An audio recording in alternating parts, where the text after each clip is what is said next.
Welcome to Brunswick Beat, Brunswick County's only television news show brought to you by the Brunswick Beacon. I'm Rachel Johnson. And I'm Stacey Manning. Brunswick County residents have been hitting the jackpot lately. The county is on a lottery winning streak, and there's a prize worth more than $660,000 yet to be claimed. Dominic Morabito and Deborah Talley of Southport cashed in on a $100,000 Super Lucky Sevens ticket they bought on Saturday. The couple purchased a new car with their winnings, but they aren't the only ones to hit the jackpot. A Cash 5 ticket sold in Winnebago is worth more than $660,000 and has yet to be claimed. And there's a $10,000 winner in the August 31st Mega Millions drawing. That winning ticket was sold at Food Lion in Sunset Beach. The prosecution will rest its case this week in the trial of Craig Bryant, the man accused of the 2008 murder of Schlote real estate agent Adam Bradshaw. Last week, co-conspirator Laura Moultrie took the stand and testified against her one-time boyfriend. She said he told her he was going to kill Bradshaw. She testified that she played a role in luring Bradshaw to his death. Moultrie pled guilty to second-degree murder charges and conspiracy to commit first-degree murder last July. The jury will decide if Bryant pulled the trigger that landed the fatal shot to Bradshaw at an abandoned home in the Ocean Isle Beach area. For extensive coverage of the trial, pick up this week's Beacon. Under a full moon last Friday night, area law enforcement were on the lookout for impaired drivers. Annual Labor Day weekend checkpoints involved law enforcement officers throughout the region, posted at 3 key routes on the North Carolina-South Carolina line. It was difficult for drivers crossing the state line in Brunswick County to avoid their scrutiny during checkpoints that launched at 10 p.m. Friday and continued into the wee hours on Saturday. As the night wore on, people suspected of drunk driving were escorted onto a Booze It and Lose It Batmobile, which quickly began to fill up. A bicyclist was among those detained, and multiple people were arrested. Brunswick Community College is helping put unemployed residents back to work. BCC was recently awarded a back-to-work grant that will enable long-term unemployed residents to receive free education and training. There are more than 2,000 residents in the county who qualify to receive funding. For more information and to see if you qualify, contact BCC at 755-7300. Read more about the grant on the front page of this week's Beacon. The DSS board has a new director again. Last Thursday, the board called an emergency meeting to appoint Neil Walters as interim director. Just 2 days prior, the board appointed Sandy Jackson to the position after voting to fire Patty Connolly. The board itself may come under fire in the weeks to come as county commissioners have a public hearing on Monday, September 17th at 6:30 p.m. in Commissioners' Chambers. The hearing is to decide if the DSS board and the health board will be dissolved and consolidated into one board. Ocean Isle Beach is mourning the passing of Mayor Pro Tem C.D. Blythe. He died unexpectedly on Tuesday, September 4th. Blythe is being remembered by his friends and colleagues as a mentor and comrade. He served the town with a passion and loved Ocean Isle Beach. A memorial service will be at 11 a.m. on Friday at Schlote Presbyterian Church. See his full obituary in this week's Beacon. A recent assessment finding interference by the Brunswick County Board of Education was not addressed at a recent school board retreat. School spokeswoman Jessica Swinsky said a consultant at the August 15th session addressed the final report of the review conducted in April by a quality assurance review team. Swinsky added the retreat was the first opportunity the board and the school's cabinet had as a group to discuss findings. The review, covering 7 standards overall, includes required actions for each standard to allow the school district to improve, Swinsky said. Details of the Advanced Ed report are published in this week's Beacon. Carolina Shores Golf and Country Club is about 2/3 of the way toward completing Phase 1 of a tree removal project. The town must approve Phase 1 before the golf course can proceed to Phase 2. There have been a few delays due to weather, but the project is ongoing. Sunset Beach Town Council is set to consider a proposed building moratorium along Sunset Boulevard at its upcoming monthly meeting on September 10th. The session begins at 6:45 p.m. with a pre-meeting workshop at Town Hall. If council invokes a development moratorium, it would require a public hearing. The hearing could be scheduled for as early as the council's October 1st meeting. At an August workshop, a UDO consultant said someone had requested using a large tract next to the town park as a site for putt-putt, a beach store, and a retail facility. The consultant said if the town allowed the piecemeal development to take place, the council may not be happy with the end result. This week, two comrades from the Vietnam War were reunited in Calabash. Navy veteran Jim Milstead of Brick Landing served on a riverboat in Vietnam in 1971 as an advisor to the Vietnamese crew. One of the Vietnamese crewmen was Son No, who was among those feared killed in an attack on January 4th of that year. Each thought the other had been killed. More than 4 decades later, Milstead and No were reunited in Florida. This past Monday, Labor Day, the two were reunited again during a visit to Calabash, VFW Post 7288. Find all of these stories and much more inside this week's Beacon.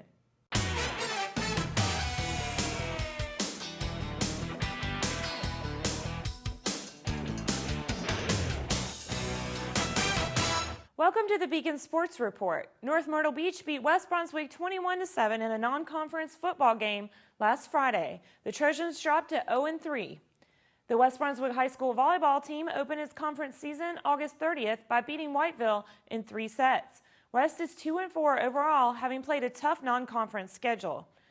Joe Goggin, who has coached girls basketball for 12 years at Cape Fear Academy and won 188 games, will be the women's basketball coach this season at Brunswick Community College.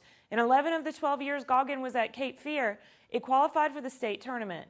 In NCISAA Division II playoffs, he reached the Final Four 4 times in the state championship game twice. He was also named as an NCISSA.com Coach of the Year. Read all these stories and see more great photos in this week's sports section of the Beacon.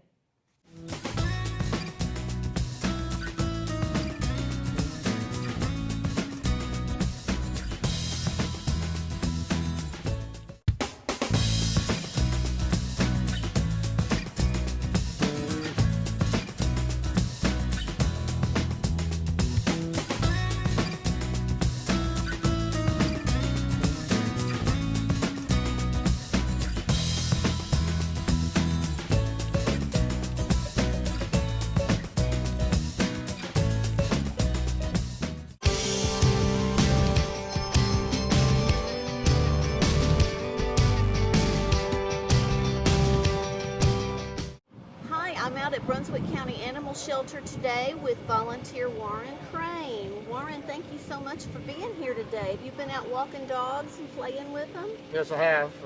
Fantastic. Since about 2 o'clock, and I work 4-hour shifts. Well, this is so great to see you here today, and you have a special dog here today. Can you tell us about her? Really don't know much about her. Her name's Sunshine, female dog. There's so many dogs in there that, you walk for 15, 20 minutes, then we're on to another dog, so we don't stay with each dog for a long time. Yeah. We try to walk them around the area and then bring them in here so they can run around and play. Well, this is fantastic. She seems to be a really sweet girl. She does. Oh, yeah, she seems like she walks good. Yeah.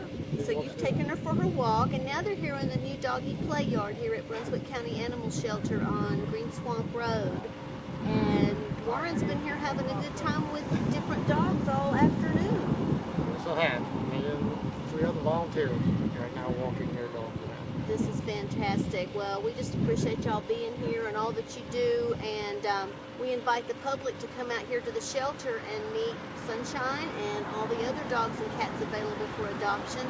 They're open to the public for visitation with the pets from 10 to 5:30 Mondays through Thursdays, 10 to 4:30 on Fridays, and from 10 to 1:30 on Saturdays. So come on out and find your forever friend. Surrounded by cheering friends, family, and local dignitaries, Brunswick Beacon graphic artist Keith White unveiled his most recent artwork last week.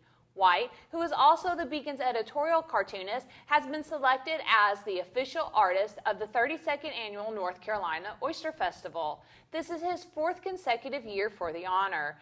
This year's Oyster Festival is October 20th and 21st in Ocean Isle Beach, but you don't have to wait until then to get a copy of White's artwork.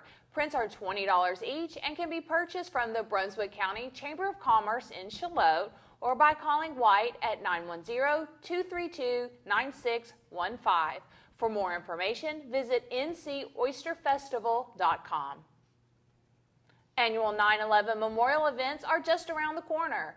Events on Tuesday, September 11th kick off with a memorial mass at 8 a.m. at Our Lady Star of the Sea Catholic Church in North Myrtle Beach, South Carolina. At 10 a.m., a motorcade will leave from the old Lowe's Foods parking lot on Highway 904 and will proceed to Brunswick Community College in Bolivia for the 11 a.m. ceremony. If it rains, this service will take place in Odell Williamson Auditorium. A 9/11 memorial service is also scheduled for 7 p.m. Tuesday, September 11th at Shallotte Middle School.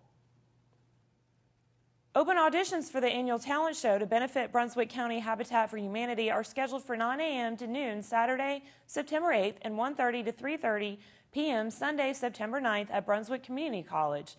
Solos, duos, and groups, singers, and dancers are encouraged to participate.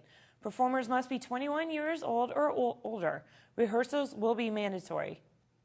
Take off your apron and turn off the stove. It's time to get out of the house and let someone else cook for a change. The Taste of Home Cooking Show, sponsored by the Beacon, is set for Saturday, September 15th at Odell Williamson Auditorium at BCC. It begins at 3:30 p.m. for VIP ticket holders with a vendor show. General admission ticket holders are admitted at 4 p.m.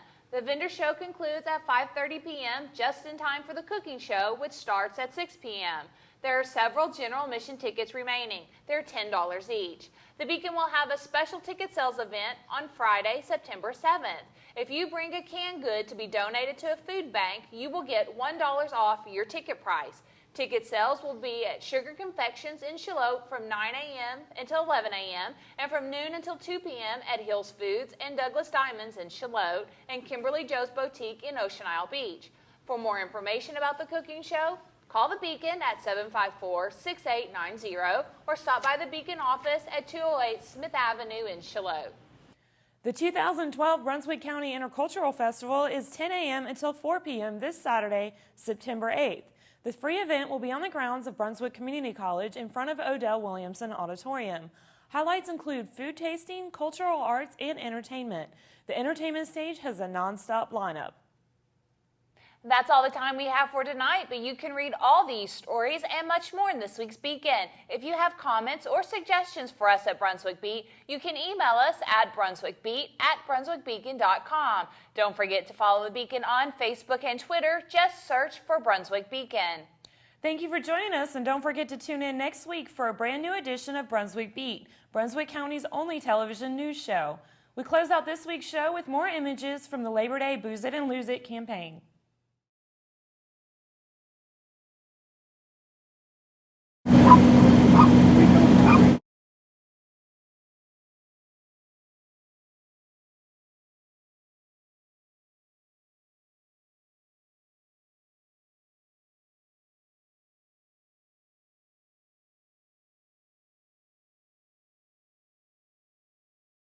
We are having a check-in station. It's called Hands Across the Border. It brings in law enforcement agencies from southeastern North Carolina along with law enforcement from South Carolina to work checkpoints to try to take impaired drivers off the highways for Labor Day weekend. Here for a little over an hour now, I think. 2 hours now. How many stops or how many arrests have y'all made? Do you know?